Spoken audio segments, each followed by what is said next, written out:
thing that you see, if there is something that calls you, Esther realizes that this is the magic to Jerry's happy life. He just does what he wants to do. And there's enough of what he wants to do that's really meaningful to him that he just keeps himself in a really happy place. And so that's what we want for all of you. We want you to get to the place where you just do what you want to do. We want you to get to the place where, but just doing what you want to do sometimes involves making what you're doing be something that you want to do. In other words, you look at it in a way that aligns you. For example, let's say that you're washing dishes and you don't really want to be washing dishes. You'd rather be working on your blog, or you'd rather be doing something that's more inspirational. But the dishes need to be washed and you're the one that's doing them. So now you could stand there and you could feel resentment that somebody else is off doing what they want to do while you're washing dishes. Or you could feel resentment that you can't yet afford somebody to wash your dishes. Or you could feel resentment that you didn't get organized enough to have someone take care of it. Or you could feel resentment that you don't have a dishwasher that's washing your dishes. That's all out of the vortex stuff. In other words, just like with the woman who has pain in her body, who could feel hope or who could feel fear, you can be in the act of washing the dishes and you could be resentful, or you could be having fun with it. You could be resentful, or you could be making the best of it. You could be appreciating the warm water. You could be appreciating the detergent that is making your dishes shine and be germ-free. You could appreciate the lovely dishes. You could appreciate the dexterity in other words, there's always, no matter what's happening in your moment in time, there are positive aspects and negative aspects. So no matter what activity you're involved in, there are more leaning toward the vortex thoughts or more leaning away from the vortex thoughts. So as you spend enough time following your inspiration, that you are in alignment most of the time, before you know it, you're feeling good no matter what you're doing. In other words, you can be driving, as Jerry and Esther were driving across the country just now. They were on the East Coast. It is so beautiful this time of year. Everything was so green. And as we were driving across the Midwest, it was extra beautiful because of so many rains. And so there's a tendency to now want to compare. Well, I only want to drive across the most beautiful parts of the nation. Well, that's just not very logical. You're going to drive across the nation. You're going to see a lot of different things. And some of it is going to be more pleasing to the eye than others of it. Some of the freeways are a blissful experience. They're smooth, they're wide, the lanes are wide open. Some of the freeways are a bumpy, terrible mess. Some of them are under construction. Some of them, the barricades are so close that getting the monster bus down them is not really the easiest thing in the world to do. So what do? Do you let the conditions that you're living in dictate the way you feel, or do you become so flexible in your mind that you can find something to feel good about regardless of what the current reality is? And that's what we're talking about. So many people they insist that current reality keep morphing to please them, and it won't do it.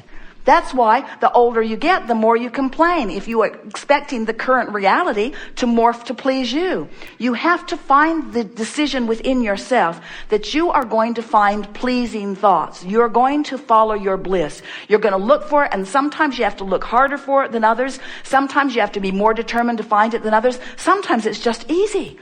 And those times that it is easy, they spoil you in the literal sense that they make you lazy about your own focus.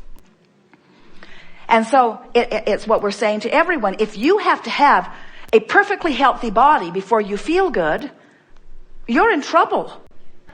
If you have to have every single meal you eat be perfect in every single way before you can be happy, you're not ever going to be happy. If your kids have to behave and be joyful in every moment, you're not ever going to be happy. In other words, you've got to give up the need to control the uncontrollable and discover your vibrational latitude to connect with your inner being, who is always joyful, who always loves, who always knows, who always understands your value, who always understands the value of others. You have to train yourself into that frequency when it's easy. And if you train yourself, and if you pay attention to it when it's easy and practice it when it's easy, it will never be hard for you again, you see. But you got to understand. You got to understand the laws of the universe. You got to understand vibration. You got to understand what your emotions mean, and you got to care. Most of all, you got to care how you feel. If we were standing in your physical shoes, we would make a decision. We would motivate ourselves even. We would say, I am not willing to put up with negative emotion, not for very long. I'm just not going to do it. Now, that doesn't get you anywhere, but it is a sort of decisive point.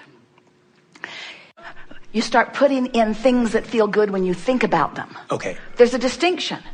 There's a distinction because if you're putting in stuff that's missing, now you've messed up your creation box. Okay. Now it's needy.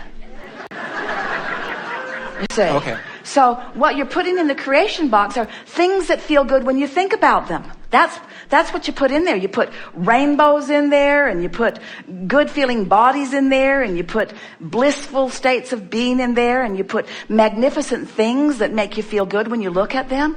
In other words, do you need to possess the magnificent Picasso in order to appreciate it, or can you just appreciate it?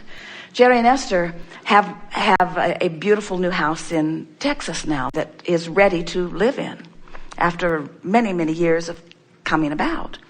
But they don't really ever care if they live in it because they're out here with you, and this is what's ringing their bells. But there is a man who has brought it all to fruition recently. Over the last 4 or 5 months, he brought a team of people from California, and they've been living in one of the buildings there. Esther says it's like Snow White and the 12 dwarfs. So their little beds are all lined up in the center building, and they've been bringing this place into a beautiful state of being. And Jerry and Esther saw it briefly and then left, and now it has evolved much more since they were there. And so Eric calls frequently and describes to them what's happening. And the thing that is so interesting is that he just loves the process. And nothing is ever unmanageable or out of sync. He just loves the process. And so he's always talking about the joyful work and the creative work and the teamwork of these men coming together and the good ideas that are being born out of it. And Jerry and Esther are realizing they're not creating a house to live in. This is a whole world that's being created, and all of these people are dancing in this world, and they are just a sort of remote part of it because it's their dream that these people are bringing to realization. But the house is so much bigger than some place to live. Right. You see what we're getting at? And Eric has taught them both the joy of the imagery. Esther will say it again, Eric. What? Tell me about the walkway again. What? The one that goes off the back porch. Tell me about that walkway. And then he will use words like meanders. It meanders, and you discover, and you feel, and it's exciting, and comfortable, and beautiful. You see? Mm-hmm. They're not walking on it. They're not smelling it. They're not licking it. They're not seeing it. They're just feeling it. They're just feeling the culmination of it. But what he's conveying is far more than an object that he's viewing. He's conveying the creation of it. He's conveying how it felt to envision it. He's conveying how it felt to hear what Jerry and Esther asked for and then how to create it. He's conveying how it felt to gather the people who had the ability and to gather the resources. He makes piling up a big pile of gravel sound delicious, you say, because it's part of the creative process. And that's what we're wanting you all to begin to get a sense of. We want you to feel the creation of that contrast that caused you to put things into a vibrational reality that the law of attraction is massaging into realness that you can feel now and live in later, but feel now. And live in later, but feel now. And live in later, or not, but feel now. What difference would it make if Jerry and Esther never spent a day in that house? It all would have been worth it for the feeling along the way. It would have all been worth it just for the 5 months of description that Eric's been offering them. It would have been worth it just for that 5 months of his description. More joy experienced as a result of pondering that, not living it, not living the manifestation of it, pondering it from a distance and feeling the bigness of it. You getting this? Well, the answer is easy. Do whatever you want with the box that feels good. Carry it around, show it to other people, organize it, put it in alphabetical order. It doesn't matter. It doesn't matter. What matters is that this is pretty, I want it in my box. This is pretty too, I want that in my box too. That, I don't care so much about that one.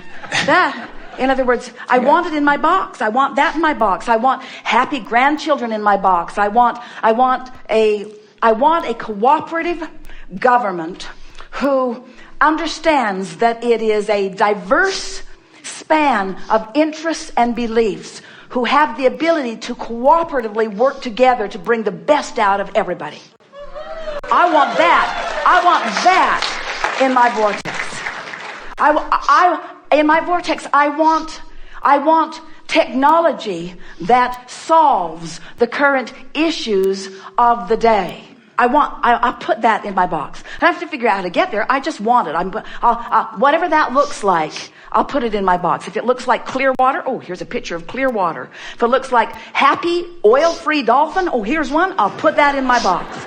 In other words, whatever makes me feel good when I see it, I'll put that in my box. And I'll put enough of it in my box.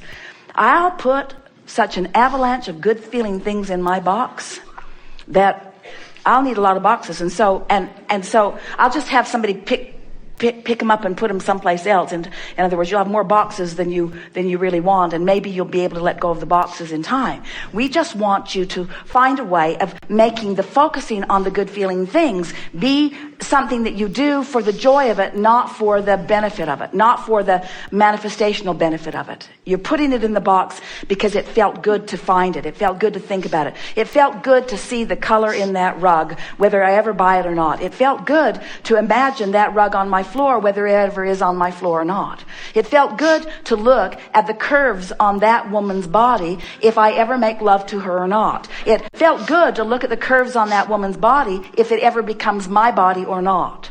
It felt good to see that blue sky if I never see a sky that blue or not. It feels good. It feels good, and that's why I do it. It feels good now. It feels good now in real time. I'm using this creation box as my excuse right now to see the world as Source sees it.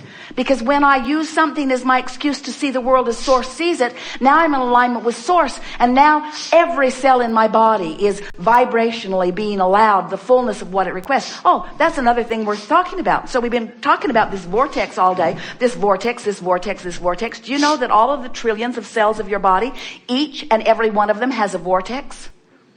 And so the cell gets a little out of whack because you ingested something, or you drank something, or you bumped up against some bacteria or something. And so the cell receives it, knows what it doesn't want, knows what it does want, throws it into the vortex. Do you know that you've got trillions of cells putting things into a vortex that is creating a physical body? A cellular body that is like your physical body, and that when you are doing things like playing creation box games or having a massage and basking in the deliciousness of it, or looking for reasons to feel good, or playing the wouldn't it be nice if game, that you are offering no resistance whatsoever, and you are allowing each and every one of those beautiful little cells to live the dream reality that they have put there?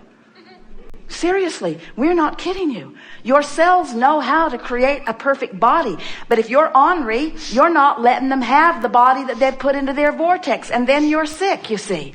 But if you could get happy for a moment, you'd stop disallowing your cells their virtual reality experience, and you would be well immediately. That's what healing is.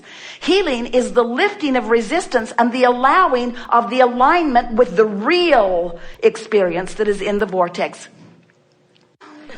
Just for the next week, do the creation box and the book of positive aspects and transform your world. Just do it for the fun of doing it.